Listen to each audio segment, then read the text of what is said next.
We had this project located in the south end of Boston. It was a single-family brownstone, very traditional home, and we were actually renovating it, doing paint throughout, some updated carpentry, more or less miscellaneous projects. Towards the end of that project, we opened the discussion with the interior designer, Miranda, as well as the homeowner, and started talking about the possibilities of updating their kitchen. Now, the existing kitchen was poorly designed. It was poor color. I think it was maple, maybe, but it was just dark. And I think, one thing I pointed out, is that the lack of light. I knew what this home called for, and what that home called for was more light and traditional cabinet making. And that was, kind of right off the bat, we sat down with Melissa, and actually you did. Yeah, I think, we took into consideration when we first met, it was pretty obvious that you said that you didn't like the windows on the wall. Melissa agreed. A couple of the Pinterest stuff, but actually not even Pinterest, you pulled up Humphrey Munson's website. It's no secret that I'm a fan of Humphrey Munson, and I reached out to Peter about this kitchen, just kind of picking his brain. And that was kind of, I think that was everyone's vision. We just hadn't really seen it in person, and then when you started showing us the curved cabinetry and like more of a built-in hood that was less kind of like a centerpiece. All those like little details that you would put in and then Melissa had talked about, but then also what the house kind of called for, the design just started to kind of unfold. Agreed. I think what I looked at that project as, we have a traditional home, it needs to be respected, and we can't just go in there and decide that it's going to be super modern. Yeah. And look at the details like the existing ceiling molding that is this built-up plaster base. The home's aesthetic with the fireplace in the dining area, really taking account of what is there and building something that fits that space. But how do we do it in a manner that is different than anyone else? People hear white painted shaker cabinetry, and what we built is not white painted shaker cabinetry. We took a different approach, and really, to dive into it, head first, is that we looked at each and every cabinet as its own thing, and then looked at it and how do we connect all of this and how do we make it cohesive? To speak right to the island, let's get into that, because we looked at the island as, here's our furniture. This is the furniture piece. This is going to be a focal piece from many angles. I remember being in the shop watching you guys construct it. There was a heavy amount of detail into it, and not something you and I ever talked about. Yeah. It was something that you kind of took on your own from a craftsmanship basis.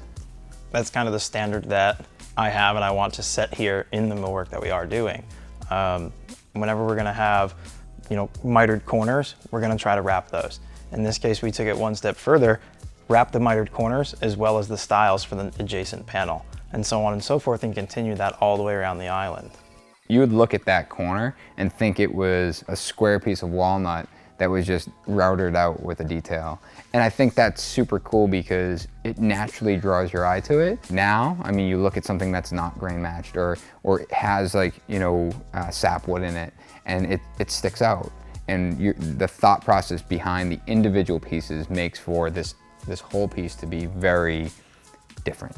And I don't think I've ever told you this, but the homeowner grabbed me one time and talked about how he doesn't know why it's better, but it feels and looks better. And I started pointing those things out, and he saw it. It wasn't something he looked at and pointed out and said, hey, oh my God, it's grain matched, but he did look at it when I pointed it out and realized that's cool. And that's the goal. We want the clients, and we've had that conversation a dozen times, where we want the clients to look at it and not realize what is different about it and why it looks better, but just know that it does look better. Speaking of the island, I remember getting a call late in the design that, hey, we want a microwave. And I just about had a heart attack because I called you and you were like, we're gonna just put it on the other side. You had, planned to face the range with it, right? Yeah, that was kind of the intention, just trying to think quickly. But then once we started to kind of bounce ideas off each other, we thought of doing a microwave drawer, and maybe it would tie in with their black range that they currently have, or doing some sort of a cutout and doing a decorative trim around it. And then we asked the ideas, I don't even know how many we thought of, but they were quickly shut down until we came up with the lift door. We'd actually even thought about applying a door to the microwave drawer, but it just would have looked funny. We drew it up, and then you called and said, yeah, it works, but the panel's gonna be a different size because the upper drawers are different than the lower. And I think it might have even been you said, if we change it and make all the drawer fronts the same height, we can make it out of 2. And that was a light bulb. I mean, we went back to Amy and said, let's draw that up. When you come around that corner and everything's closed, it looks like a chest of drawers. Yeah. And that was always the intention, is that it has to be furniture. And we took an ugly appliance, in my opinion, pushed it back, worked within millimeters, and have this door that folds down and hides it away. And we know everyday use is gonna be up and out of the way, but when you do wanna impress someone or you don't wanna admit that you have a microwave, not that there's anything wrong with the microwave, but that was like the level of thought that went into that one appliance. Jumping right over to the dishwasher, same thing. We decided that we were gonna do furniture base, and a lot of times you see a recessed toe kick in the dishwasher because that's what you're supposed to do. And I remember seeing, other kitchens, in Europe, Peter Humphrey's kitchens, they have a furniture toe kick in front of the dishwasher. And I remember asking him if that was the dishwasher and him replying yes. And I ran home, got my tape measure, laid it out, did a mock-up in my own kitchen, came into the shop and said, Ken, I figured it out, it's easy. It wasn't easy, but we figured it out. We made it one removable piece, and everything is totally functional and fully serviceable if there's ever any issues. We didn't make it brand specific. We weren't thinking about just this kitchen, we were thinking about how do we do this every time? And making that toe kick removable solved a really, I think, an easy problem. I'll argue that. I think the hardest part was just figuring out where the seam was. I remember hearing you guys going back and forth about where the seam, how long it was gonna be. Well, I mean, we did a beaded inset shaker on this kitchen. So we just followed those seams, and we did the same thing on the microwave as well. You follow the seams in those beads, you don't see it as much to make it as seamless as possible. Going over to the refrigerator wall, it was the same thing. We decided that that was going to be, a reflection of the island. It was on its own area in white walls, so if it was white cabinetry, it would kind of feel like it was either a pantry or not an extension of the kitchen. But it seems like the appliances in this project really did push us in a position where we could easily collaborate with each other, because the wine unit was definitely one that we wanted to speak to the rest of the kitchen as well. You guys had proposed using this wine fridge with a glass opening, and I was on board, but I just didn't know how we were gonna make the door work. There was a ton of back and forth between us, and you were involved in many of those conversations, and we did several mock-ups, and ultimately what we landed on, I think, is the best solution that we could come up with for that. What that refrigerator was designed for was flat slab cabinet doors. Yeah. And we don't have that. Nope. What got us there with that door? We drew up several different designs to see which was going to fit best, including just a slab with a cutout for that glass. Looked out of place. The rails, the sides on that would have been wider than the stiles on the adjacent cabinetry. So we decided, what if we make it a standard shaker door and essentially cut out for that glass? And we did it, and it's incredible. Yeah, it's really different. It's one of those things where you don't know what it is, but it's just something about it. Everything just looks very well crafted, well done, and you love it. And it is that's probably one of my favorite areas of the wall besides the backsplash going up. I love that as well. Yeah, I think the backsplash, Melissa had chosen this Neolith slab, which, we talked about how the existing kitchen had these cabinets surrounding the windows, killing the light.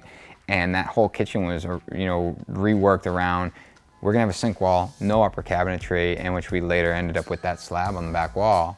And, paired with, bright white, I think the color was, Benmore Steam. And that bright white cabinetry, everything became brighter in that room. And more, not even just the room, but the whole house. And we kept all the upper cabinetry, everything was L-shaped, so we moved all the upper cabinetry to the range side. We have storage up there, but speaking to the curved cabinetry, that was something that it was more of kind of an inspiration, and then we decided that let's go with this. Coming in off the patio, you don't have this blunt corner that you're gonna walk into, and looking from your entry at the other end of the cabinetry, you're not looking at an end panel. Now it works in a lot of cases, but those are two main focal points, and there was nothing soft about a 90-degree corner, and a 45 just would have looked out of place. It solved the aesthetic issue, and it also solved some storage issues over there. Agreed. I think it also hugs, it almost like makes the design just feel like it's like hugged. Like it kind of like balances the asymmetrical layout that we did. And it turns back. Yeah, it's a little bit more inviting to the patio area because it is a little, the placement of the door and the existing structure, it is a little bit tucked in the back, so it almost is like encouraging you to enjoy the views, I guess, from the patio. Going back to, functionality, we knew they had a dog. That was kind of the fun, knowing like a little bit about their lifestyle and how we can kind of make this kitchen really like ultimately change their life. They've organized it a little bit more too. We actually ended up finding a cabinet where they could hide their dog food in it and their dog treats and dog leashes and all that fun stuff, because a lot of dog owners, we are very passionate about our animals and we like to spoil them and have their own little areas without it kind of being invasive. And I think it was a perfect place. What kind of geared us in that direction was like the rubbish pullout. We're like, well, it's kind of the same concept as a dog bin. I've seen it done before. That was kind of fun. I thought that was a nice little touch for them to have, and they really appreciated it. So yeah, I mean, and that's exactly it. We used a smaller trash bin to the actual trash and recycling bin.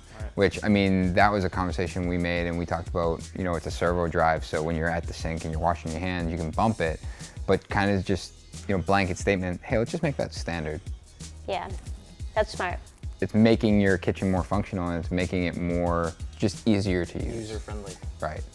I think that applies with your sink cabinet as well. That was kind of like the same theory as the inner pullout. You guys keep thinking like, how do we make this the best drawer that it can possibly be for where it is, and adding in the sink pullout, which is now one of your guys' standards as well, is making use of a space that's usually like a dark and hidden area. Because the drawer is notched to go around the garbage disposal, so you still have all the functionality you need, and you're no longer digging in the back of your cabinets to find your cleaners or your sponges. Right. Or in my case, I have a mouse trap back there that I'm always afraid to put my hand in. No, I mean, City living. Yeah, I think that's important, like that we're thinking at each cabinet. I mean, I remember specifically the corner cabinet. Even though we had a big open kitchen to work with, our space constraints were tight there. Yeah, I mean, again, there's a lot of back and forth as to which corner unit is going to provide, the most functionality. Mm-hmm. And we looked at several. Ultimately, we landed on the Magic Corner. It served two purposes there. We were able to attach the door to the actual unit itself, right, instead of having the hinge, because we had that tight space constraints. Right, so once it was operated, everything kind of moved out of its own way, and you had full use of that corner. Another design feature, the hood is so simple. Yeah. We plastered it with the rest of the walls, kept everything that was actually a very modern touch. It was. The very sharp angles, but it doesn't take away from the kitchen. And which is what, I think all of us looked at. The hood can't be a focal point. Mm-hmm. We're dealing with a white kitchen with walnut cabinetry, a black range. Super decorative ceiling. Right. Yeah. Everything was had its own thing, and the hood just was going, if it was anything else, it would have been a focal point. Mm-hmm. And I think the fact that it kind of muted out and it was just there, it functioned and did its job, different than what we see a lot of. Mm-hmm. We look at, how things want to react naturally. To speak to what we're doing with our millwork and with our team is that we want to build something everyone can look at and feel as though it's better and not necessarily understand why. We really respected the existing home and what that existing home had to offer and use that to our benefit. I mean, you focused so heavily on all the functionality of the kitchen. Each and every drawer, was particularly crafted for them. There's more features in that kitchen than than you would notice, before you open the cabinetry. Right. And the thought behind the furniture island and taking the care into how the grain wraps around and how the veneers reflect from the island back to the refrigerator panel, and just how everything naturally wants to be, complementing the old. I think that stands for what we're doing with our millwork.